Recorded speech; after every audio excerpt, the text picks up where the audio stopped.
Thanks for helping me to tune up my deck, Jeff. It's been a while since I've pulled out my fun old mono red burn deck for Modern. Not a problem, Professor. It's good practice for my pile driver series over at The Meadery, where I tune up user-submitted deck lists.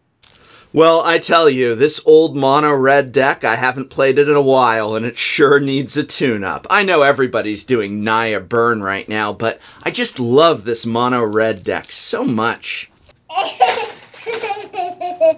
Oh, I see you've got your kids hanging out with you today, too. Hey, you know the best part about being an MTG dad? It's all the MTG dad jokes. Hey, Jeff, you're a pro, but do you know why a Green Weaver Druid is the best card ever? No, Professor. Why is that? Because all you have to do is tap it, and it's GG. Huh? I like it. Hey, I've got a good one for you. How many Magic players does it take to screw in a light bulb? How many? A lot. You need one to screw in the light bulb, and then a crowd of them to tell him how he could have done it just a little bit better. Daddy, I want to go trade. You want to go down to the card store, buddy? No. No.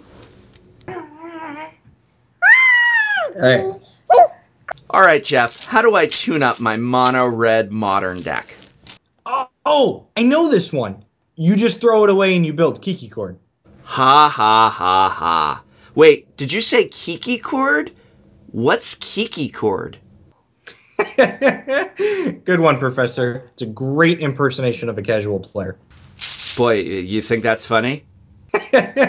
Hey, I got one for you, Jeff. How do you have fun playing Magic the Gathering?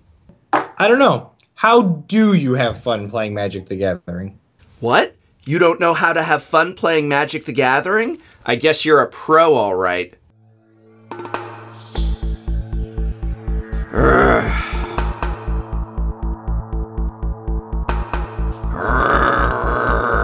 Daddy, play nice. You're right, son. I should play nice. You know, Jeff, I think you and I got so wrapped up in being MTG dads that we forgot about the children. And in so doing, we started acting like children ourselves. Can you find it in your heart to forgive me? I'm so sorry, Professor. Want to play with my Kiki Cord deck? Yay!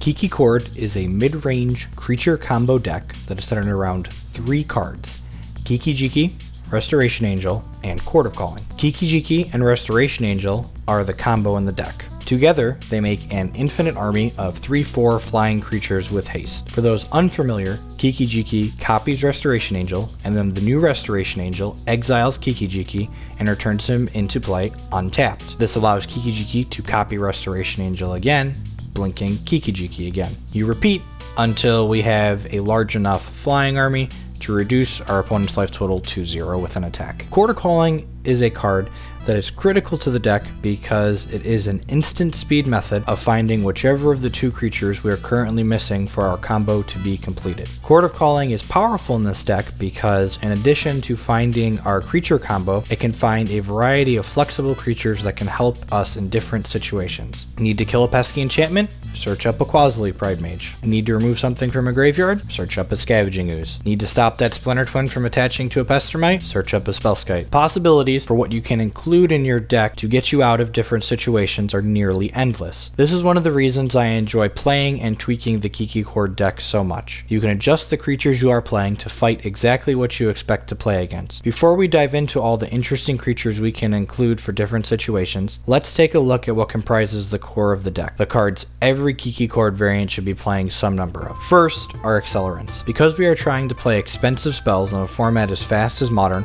we want to be able to cast them ahead of time. 4 copies of Birds of Paradise is a must. My second favorite accelerant to be playing is Wall of Roots. You can play anywhere from 1 to the full 4 copy of Wall of Roots, depending on how many aggressive decks you expect to be playing against. Wall of Roots is especially powerful in this deck because of its interaction with Court of Calling. Wall of Roots generates 2 mana towards Court of Calling because you can place a -0/-1 counter on it in addition to tapping it for Convoke. Speaking of Chord of Calling, you want 4 of that one. It is our best tool and we want access to it as often as possible. Because we have a full 4 copies of Chord of Calling, we do not need to play as many copies of Restoration Angel and Kiki-Jiki. I'd recommend playing 3 copies of Restoration Angel and 2 copies of Kiki-Jiki. These give us enough copies to chord for additionals should the first die, but not so many that we get a hand full of 4+ cost cards that we cannot cast in the early game. In addition to comboing with Kiki-Jiki, Restoration Angel is good in this deck because of its utility that can blink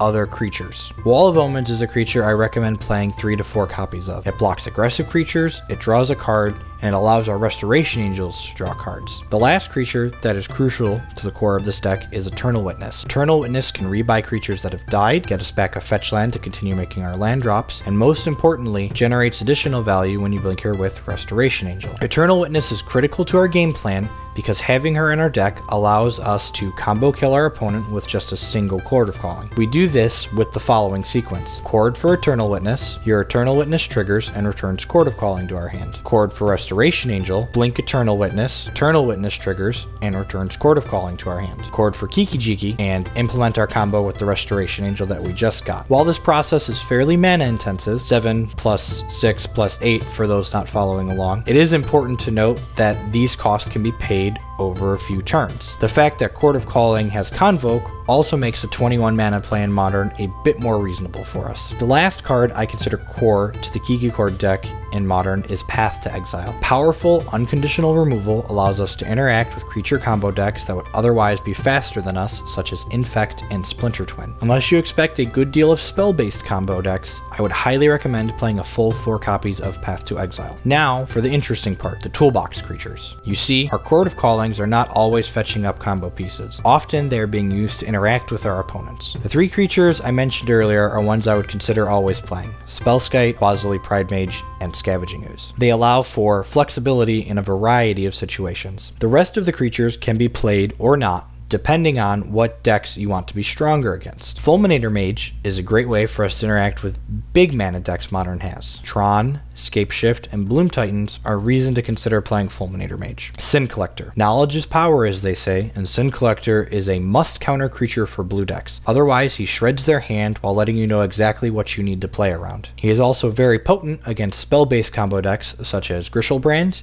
and Ad Nauseam. Pia and Corinne Nalaar. This card is both removal and a method of going wide. Also notable is that since the tokens are artifacts, they can block the troublesome Etch Champion out of the Robots deck. Linvala, Keeper of Silence. This card is great against creature combo decks in Modern. Melira combo, Twin, Elves, the Mirror, even Griselbrand. Linvala has a lot of utility in a lot of places, on top of providing a 3/4 flying body to attack with. Obstinate Baloth. While the Baloth's second ability is only relevant while it's in your hand, its 4/4 body and the fact that it gains 4 life makes it worth courting for in aggressive matchups such as Zoo and Burn. Reclamation Sage. While this is a similar effect to Quasili Pridemage, I like playing one of each in my Kiki Chord 75. The reason for this is that Pridemage kills things like Torpor Orb, or Reclamation Sage deals with things like Dampening Matrix. Reclamation Sage also interacts favorably with Restoration Angel. Aven Mindcensor is another card that is good in the mirror, as well as against all of the big mana decks, Tron, Scapeshift, and Bloom Titan. Eidolon of Rhetoric is a powerful hoser for spell-based combo like Ad Nauseam and Storm. It is worth noting that she can also make a Snapcaster Mage useless while not dying to Lightning Bolt. Auriok Champion. This is an interesting card because it lets our infinite damage combo also generate infinite life. It is also useful because if it is in play, Twin combo cannot kill you with Deceiver Exarch. Kataki War's Wage, a great quotable card for hosing robots. If you expect a lot of robotic men, pack at least 1 copy of this guy. Finally, if the format you expect to play in is especially mid-rangey, I would play at least 1 top-end bomb to win a fair game of Magic. Woodland Bellower and Sun Titan are my 2 favorite cards to fill this role. Next, I would like to talk about 2 additional creatures that are useful, but generally are not something we want to be courting for. Courser of Kruphix is a very powerful card advantage engine that also gains life while providing defense against aggressive decks. Knowing what card is on top of our deck allows us to utilize our fetch land and other shuffle effects to gain virtual card advantage. I really like the inclusion of at least 2 Corsair of Kruphix in any Kiki Cord deck. Voice of Resurgence is the best tool our fair creature deck has to fight against removal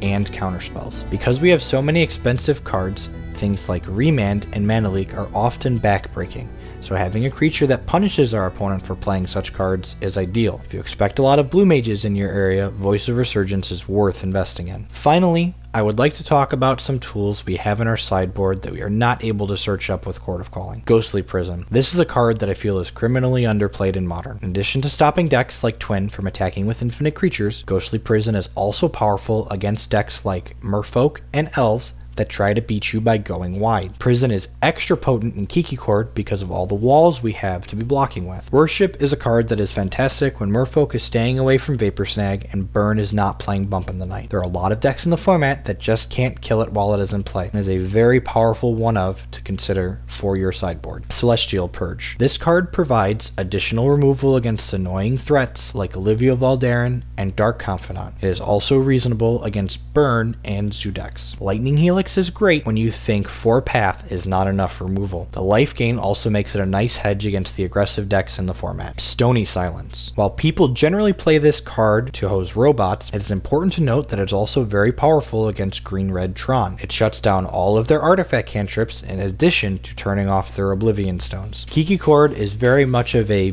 built-to-suit style of deck. You can and should adjust the cards you are playing to match the expected field you are going to be playing against. Below this video, you can find links to sample deck lists I have played as the format changed in the last few months, as well as links to some recorded gameplay videos with the archetype. I don't know. How do you have fun playing Magic the Gathering? Alright, that was bad.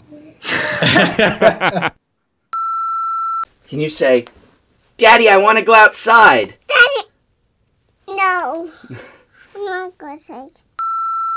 You pro players need to unionize. How about that? I'm not joking. I'm for that. You guys need like a players union that negotiates better deals and stuff. Anyway, you're gonna get me on a rant here.